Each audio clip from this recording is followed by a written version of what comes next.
Good morning, everyone. This is Charles with Lone Star Spirit, and we are continuing our look at Tropical Storm Beryl.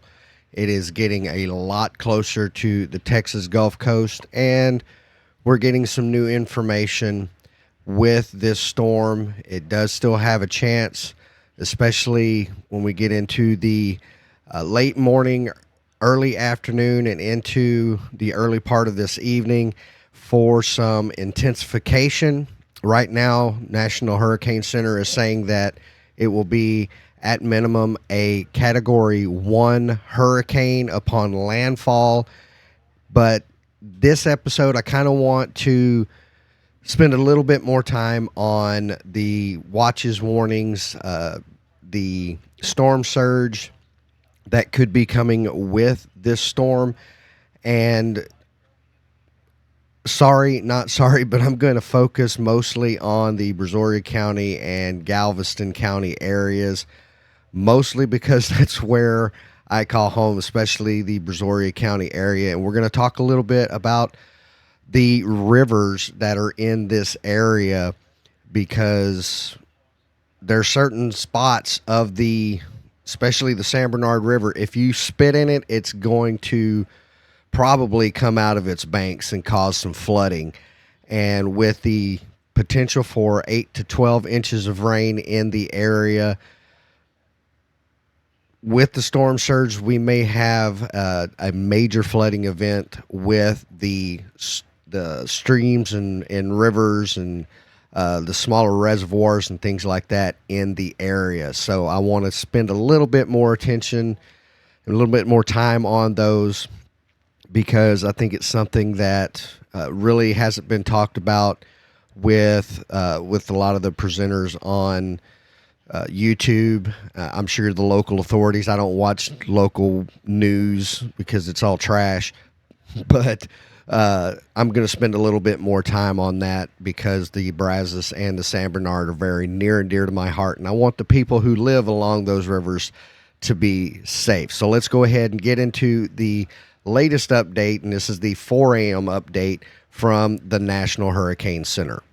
First map we're going to look at is the storm surge inundation map from the National Hurricane Center. And as you look at this map, you may see some areas that are outlined in black, white, and have some lines going through. And those are leveed areas. The one to the south is going to be the old mouth of the Brazos River that basically leads into the Dow Chemical Plant and ends right there at 288 in Freeport. And that whole area is leveed. And I will say that during Hurricane Harvey, it did an outstanding job of keeping a lot of the floodwaters out of the city of Freeport. And the big concern with me with this one is you're going to be having anywhere from above 3 feet in the yellow and 1 foot right there in the blue. And I've got another picture that I want to look at that really shows the Brazos and the San Bernard a little bit better. So there's your leveed area in that white and black area. And if you go just to the south, you're going to see the San Bernard River, and I'll try to mark it here in the video in post-production. But there are a lot of people who live right along the San Bernard River, and we're looking at greater than 3 feet above the ground. Now, if you've watched any of my videos with the focusing on the San Bernard, you'll notice that a lot of those places are kind of built up. The houses are probably a good anywhere from 7 to 10 feet above where the San Bernard normally sits in that area. Another concern that I have is when you go a little bit further up into, say, closer to Sweeney and West Columbia and even further going towards Bowling with the storm surge, even though there's a dam about a mile north of Highway 35 in West Columbia, you're still going to get some flooding of the San Bernard there, probably toward Bowling because of the potential for rainfall there. And it's something I don't think that a lot of these forecasters, especially on YouTube or they're not going to concern themselves with the river flooding per se, but the local weather service has been talking about flooding of streams and storms, and you might be able to hear my weather radio in the background. That thing has been on consistently for at least the past 72 hours.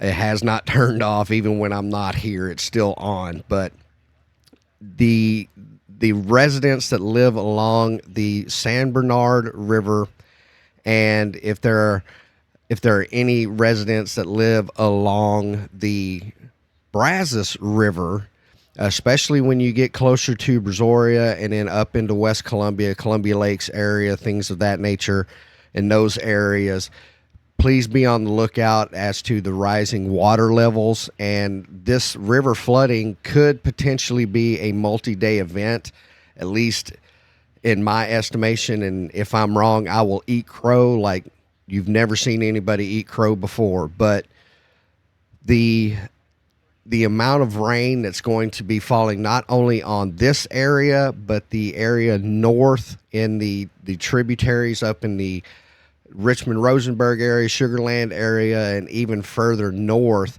that water has got to come down through the Brazos. And even with the San Bernard, you're talking the San Bernard basically begins around New Ulm, Texas, and works about 128 miles to the south and east, and places like Bowling that typically flood with heavy rainfall.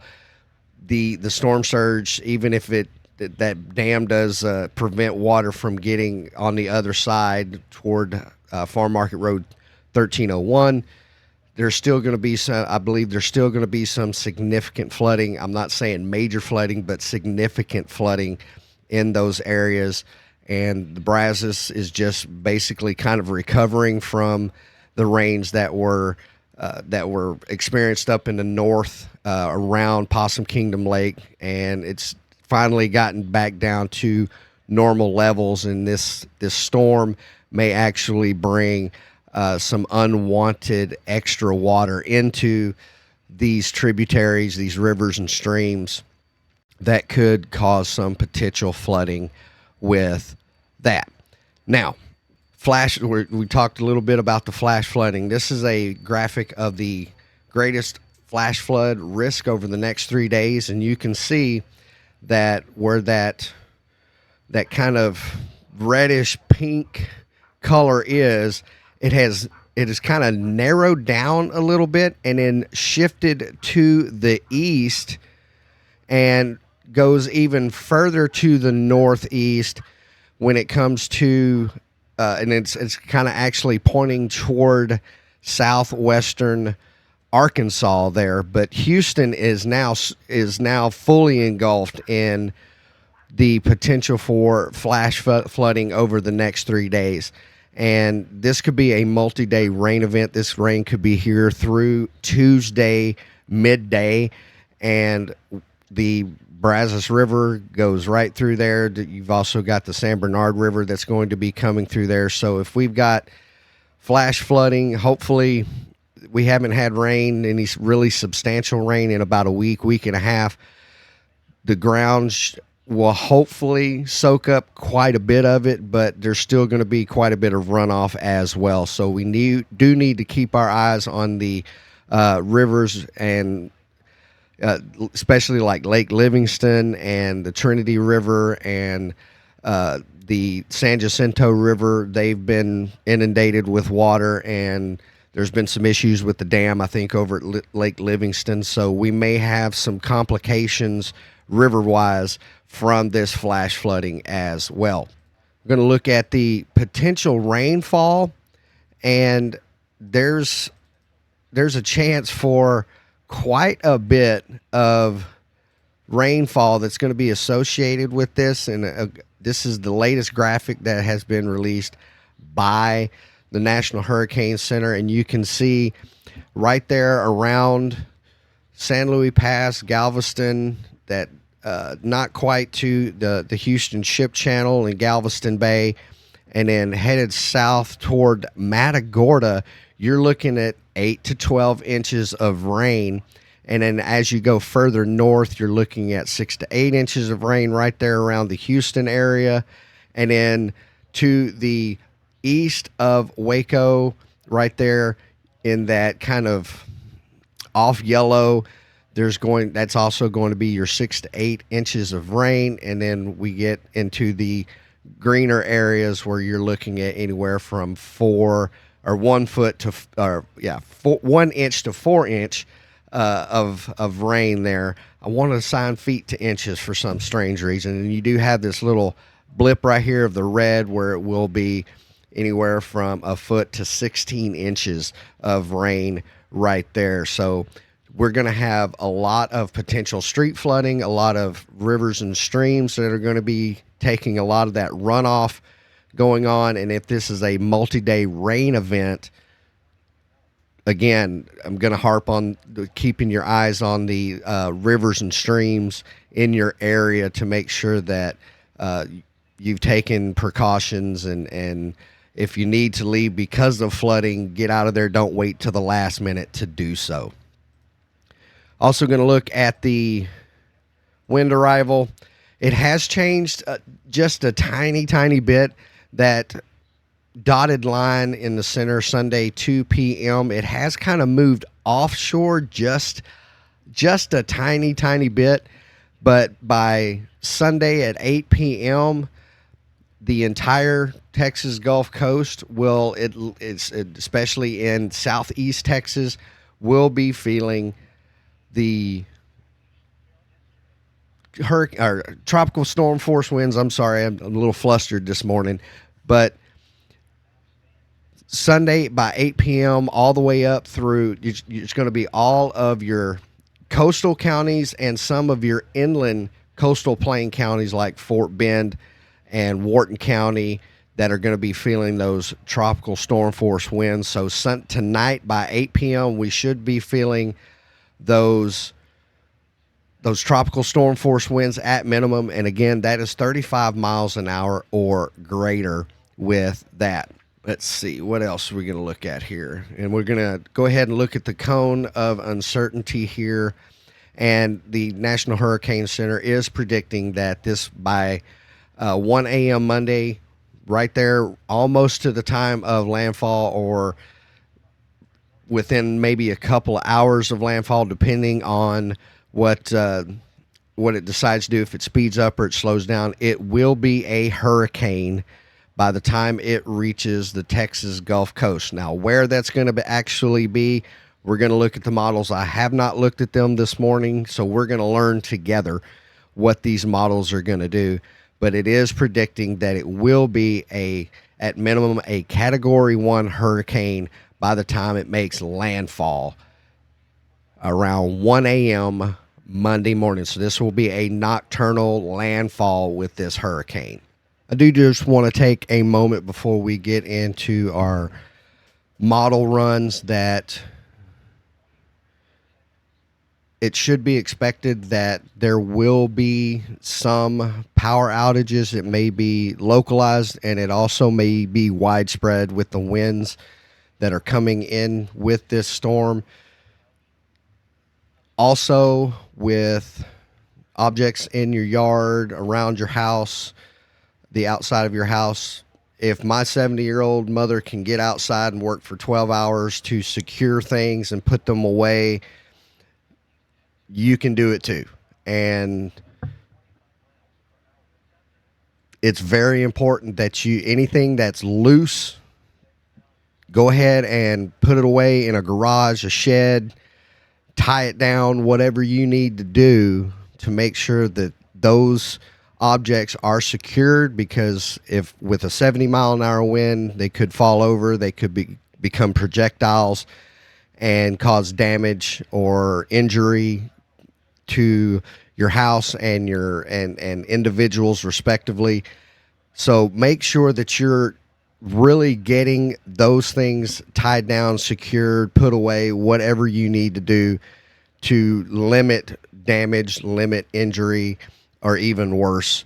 So please, please, please, please get those objects, get those things secured as quickly as possible today. This is the last day you're going to be able to have any time to do those things, and make sure that you are prepared for this category 1 hurricane at minimum right now, to make sure that you're good to go when this storm comes on shore. Once again, before we get to the models, I do want to share with you the watches and warnings and the latest informational release from the National Weather Service, National Hurricane Center, as of 10 a.m. And these are the watches and warnings, and there have been some changes. A storm surge warning has been issued for the coast of Texas from High Island to Sabine Pass. The storm surge watch has been discontinued from the mouth of the Rio Grande to Baffin Bay, Texas. Tropical storm watch for the Texas coast east of High Island to Sabine Pass has been upgraded to a tropical storm warning.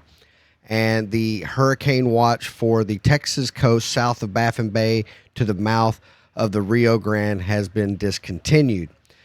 Summary of the watches and warnings in effect. A storm surge warning is in effect for the north entrance of Padre Island National Seashore to Sabine Pass, including Corpus Christi Bay, Matagorda Bay, and Galveston Bay. A hurricane warning is in effect for the Texas coast from Baffin Bay northward to San Luis Pass, and a hurricane watch is in effect for the Texas coast north of San Luis Pass to Galveston Island. A tropical storm warning is in effect for the Texas Gulf Coast south of Baffin Bay to the mouth of the Rio Grande, the Texas coast north of San Luis Pass to Sabine Pass, and the northeastern coast of mainland Mexico from Barra el Mezquital to the mouth of the Rio Grande River. And I apologize if I messed that up, which I'm pretty sure I did. Storm surge watch is in effect for north of Baffin Bay, Texas to the north entrance of South Padre Island National Seashore. A hurricane warning means that hurricane conditions are expected somewhere within the warning area. Preparations to protect life and property should be rushed to completion. A hurricane watch means that hurricane conditions are possible within the watch area. A tropical storm warning means that tropical storm conditions are expected within the warning area. Tropical storm surge or a storm surge warning means that there is a danger of life-threatening inundation from rising water moving inland from the coastline during the next 36 hours in the indicated locations. For this depiction of the areas at risk, please see the National Weather Service Storm Surge Watch Warning graphic available at hurricanes.gov. Some of the discussion and outlook that is also associated with this latest release: at 10 a.m. Central Standard Time, the center of Tropical Storm Beryl was located near latitude 25.9 north, longitude 95.1 west. Beryl is moving toward the northwest near 10 miles an hour. A turn toward the north-northwest is expected this afternoon, with a turn toward the north on Monday. On the forecast track, the center of Beryl is expected to make landfall in the middle of the Texas coast early Monday. Beryl is forecast to turn northeastward and move further inland over eastern Texas and Arkansas late Monday and Tuesday. Maximum sustained winds have increased to near 65 miles per hour with higher gusts. Steady strengthening is expected, and Beryl is forecast to become a hurricane later today. Continued strengthening is expected overnight before Beryl reaches the Texas coast. Tropical storm force winds extend upward to 125 miles from the center. The estimated minimum central pressure is 992 millibars. Some of the hazards that are going to be affecting land. Key messages for Beryl can be found at the tropical cyclone discussion under AWIPS header, whatever that is. But let's get to it. The hurricane winds or hurricane conditions are expected in the hurricane warning area by early Monday. Winds are first expected to reach tropical storm strength by late today, making outdoor preparations difficult or dangerous. Hurricane conditions are possible in the hurricane watch areas by early Monday, with tropical storm conditions beginning by tonight. Tropical storm conditions are expected to be in the tropical storm warning areas in Texas and northeastern Mexico by tonight. Storm surge. The combination of storm surge and tide will cause normally dry areas near the coast to be flooded by rising waters moving inland from the seashore. The water could reach the following heights above ground somewhere in the indicated areas if the peak surge occurs at the time of high tide. So Mesquite Bay, 4 to 6 feet. Matagorda Bay, 4 to 6 feet. San Luis Pass to Sabine Pass, 3 to 5 feet. North Entrance, South Padre Island National Seashore to Mesquite Bay, 3 to 5 feet. And Galveston Bay at 3 to 5 feet. Deepest water will occur along the immediate coast near and to the right of the center, where the surge will be accompanied by large and destructive waves. Surge-related flooding depends on the relative timing of the surge and the tidal cycle and can vary greatly over short distances. For information on specific to your area, please see products issued by your local National Weather Service forecast office. Rainfall and tornadoes. A heavy rainfall of 5 to 10 inches with localized amounts of 15 inches is expected across portions of the middle and upper Texas Gulf Coast and eastern Texas beginning today through Monday night. This rainfall will produce areas of flash and urban flooding, some of which may be locally considerable. Minor to isolated moderate river flooding is also expected. Tornadoes. A few tornadoes will occur along with the middle and upper Texas coast through tonight and across eastern Texas and western Louisiana on Monday. The surf. Swells generated by Beryl are expected to affect eastern Mexico and much of the Gulf Coast of the U.S. during the next day or two. These swells are expected to cause life-threatening surf and rip current conditions. Please consult products from your local weather service. At all. And especially from experience and news reports and things like that, right there at San Luis Pass and all along Surfside Beach, even there at the mouth of the Brazos, the old and the new, the rip currents have been very, very bad just on a normal, regular basis. So if you've got some adventure seekers, some adrenaline junkies out there that want to go and do some surfing as these higher waves start coming in, it's going to be beyond choppy. It's going to be absolutely rough out there, according to the National Weather Service. Please don't do that. That's just silly. There's other ways to get your adrenaline rush other than putting your life in danger and potentially drowning, and that's just the ultimate bad right there. So let's let logic and common sense play a role here, and let's not play with your life when it comes to these storms. As you can see here, we are looking at the European model here. I did want to wait till after the 10 o'clock update came, since my slow rear end with post-production and everything like that, some of the information would have been outdated. But we're going to go ahead and put this European model into motion and see where the landfall is projected to be according to this model.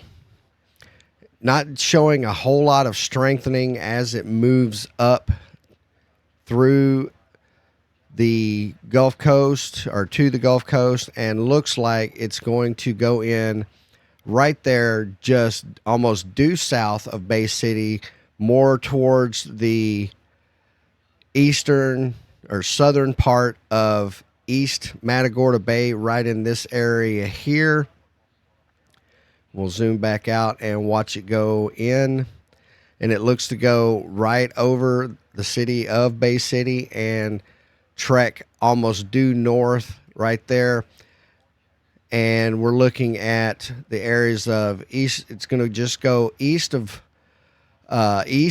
East Bernard, and you've also got the Richmond Rosenberg area in here, Sugarland, Fulshire, Katy, and then you've got your communities here. Of course, Houston is over here to the east. Let's see what the projected wind gusts are going to be at this point.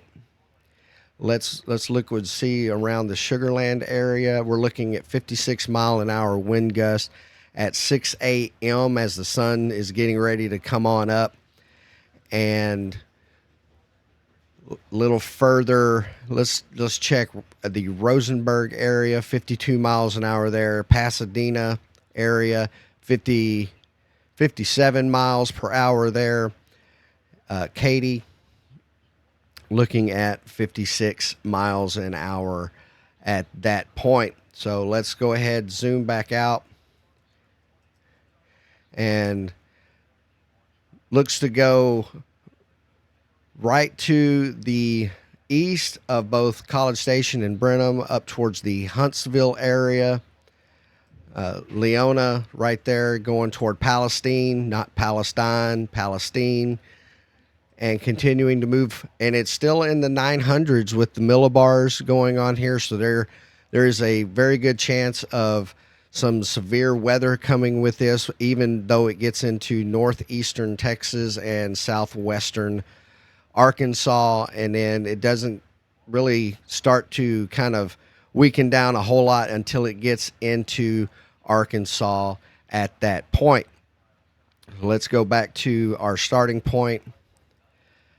We'll zoom back out, and let's change it over to the GFS. GFS in pretty good agreement there, or it was around 1,000 with the European. We've got it at 999 there with the GFS. Put that in motion. Coming in, it takes a little bit of a western tilt and then starts going north, a little bit west, goes north, and looks like it's going to forecast it to go in closer to Seabrook. And once it gets a little bit closer, or Seadrift, I'm sorry, Seadrift is where it is. Port Lavaca area right there. You can see the center of circulation is right here on that southernmost tip of Matagorda Bay. Let's look at the winds for Bay City. We're going to look at our wind gusts for Bay City. We're looking at 54 miles an hour, Lake Jackson. At 49, Sweeney. 48 miles an hour. And then let's go a little bit north and west to El Campo. And 44 miles an hour as of 2 a.m. in the morning as the storm comes in to land. Let's go ahead and get it back into motion here. 993, 995 still staying, and it looks to possibly even strengthen a little bit. And the GFS, again, as it has been showing for the past few days, is that it will continue to stay a little bit further to the west and kind of split the difference between Brenham and Giddings, and that'll be around the noon hour tomorrow. And again, let's look at wind gust with this. 57 miles an hour. That is near Navasota, up in the College Station, Bryan College Station area. We're looking at 51 miles an hour. The Brenham area, 50 miles an hour. And for giggles, let's look at Rockdale. We're looking at 50 miles an hour there. Go ahead and zoom back out a little bit, bring it down, and follow this all the way through East Texas. Looks like it's going to head towards the Tyler area pretty heavily. Going to go just east of Corsicana. And at this point, around the Tyler area, wind gusts are going to be around 32 miles an hour. And that's going to be late in the evening into the nighttime hours, around 10 p.m. tomorrow. And even though the system is well north of Houston, let's see what the wind gusts in Houston are still going to be 19 miles an hour. Not too terribly bad. That can happen on a regular normal day. The Lake Jackson Brazosport area, 15 miles an hour. Over toward Victoria, we're looking at 6 miles an hour with our wind gusts at that point. And Beaumont will just check you out as well. 28 mile an hour wind gusts as of 10 p.m. tomorrow night. And finally, we'll go back to our starting point, and we'll go ahead and look at the icon. Icon has it a little bit stronger than the other two, but Icon is, to be honest, Icon has been the one that has been pretty much the right one this whole entire time. Move it down. Let's get it in motion there. 996, 994. It does take a little bit of that westerly turn. This one is looks to be at least noticeably stronger as it comes in according to the icon. And we're looking at landfall according to the icon right there in Matagorda Bay on that northeastern side of Matagorda Bay. It looks like it's just going to be east of Palacios around 1 a.m. And let's look at our wind gusts for that area. We still are on our wind gusts. Good. So let's look at, the Palacios area. We're looking at 63 mile an hour wind gusts. We'll zoom in. Let's look at Freeport Lake Jackson for the Brazosport area. 76 miles an hour. Bay City is going to have 72 miles an hour. West Columbia, you're looking at 65 miles an hour. And we'll go all the way up towards Pearland and see what the Pearland area, you're looking at 45 miles an hour wind gusts at 1 a.m. tomorrow morning. So again, we're going to be having that nocturnal landfall. So a lot of people are probably going to be asleep at this time. If you do have a weather radio, make sure you have that thing on where you can get your weather, where it'll wake you up. I mean, those things can be very loud. So it'd probably be a good idea, especially if you're a heavy sleeper, to get that alert channel or that alert signal to come on when the National Weather Service does issue some type of warning or watch. All right, continuing on. After it makes landfall, it again looks like it may do a little bit of strengthening, staying in that 984, 985. And then by 9 a.m. or 10 a.m. on Monday, it will be northwest of Katy, right around the Brenham area. Just be to the east there. It's going to be pretty close to Prairie View, Chapel Hill, Hempstead area. There's Chapel Hill right there. So let's look at the winds that are going to be associated with that. Let's look at the Woodlands first. 84 mile an hour winds in downtown Houston. We're looking at 87 mile an hour winds. Now these are estimations. We could have winds in excess of 90 miles an hour at 10 a.m. in the morning. Go down here to Sugarland, see what we've got here. 91 mile an hour winds at 10 a.m. Let's check where I work. Let's see if we can get right exactly where I work. We're going to go right there. 89-mile-an-hour wind gusts there in the Rosenberg area, Rosenberg Richmond area, and this is a lot of people are typically at work at this time. I'm waiting on a call to see if we're actually going to go in tomorrow or not, or if it's going to be an afternoon type thing. But regardless, the winds associated with this, especially the wind gusts associated with this, are going to be substantial in nature. Again, make sure that those outdoor windmills, bird feeders, bird houses, any kind of anything that's loose, lumber, whatever you've got outside that's not got some substantial weight to it, plants.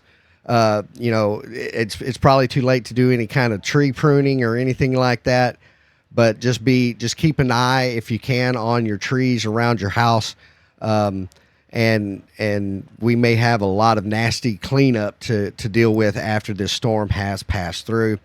Let's go ahead and see where it will go, at least into Tuesday. And I'm curious to see what our wind speeds are going to be north of Houston, around the College Station area too. Wind gusts is still going to be 52 miles an hour. Nacogdoches area, we're looking at 64 miles an hour. Livingston, 58 miles an hour. Tyler area, 59 miles an hour. So we're going to have a substantial wind event, at least for Monday, in southeast and east Texas and parts of western. Let's go to let's see if we can find DeRidder on here, my mother's birthplace. DeRidder, 41 miles an hour wind gust as of 3 p.m. on Monday. So let's stay vigilant for the next 24 to 36 hours on this one, especially along the upper Texas Gulf Coast, East Texas, western Louisiana, and up into Arkansas for the next few hours, and hoping and praying that everybody comes out unscathed, uninjured, no loss of life or anything like that. That is not anything that we need right now. And here's that high pressure system that really forced that northerly push. Plus you've also got a trough that is pretty much catching that system and starting to bring it to the northeast there. That's going to wrap up today's video, or this morning's video. Apologize for the tardiness of the video. It's a one-man operation. I'm still learning how to do all this post-editing and post-production junk, but I hope this video did help you out. Everyone, please do everything you can to make sure that you and your loved ones stay safe. Protect your property as best you can. Make sure you get those outdoor objects secured, tied away, put away, whatever you need to do. Stay out of the surf. For the love of God, stay out of the surf at the beaches. I'm telling you, it's nothing but a recipe for complete and total disaster. So everyone stay safe. We'll have a update later this afternoon after the 4 o'clock update. And everyone, just keep your eye on the Gulf. This is Lone Star Spirit. I'm Charles. We'll talk to you later this afternoon.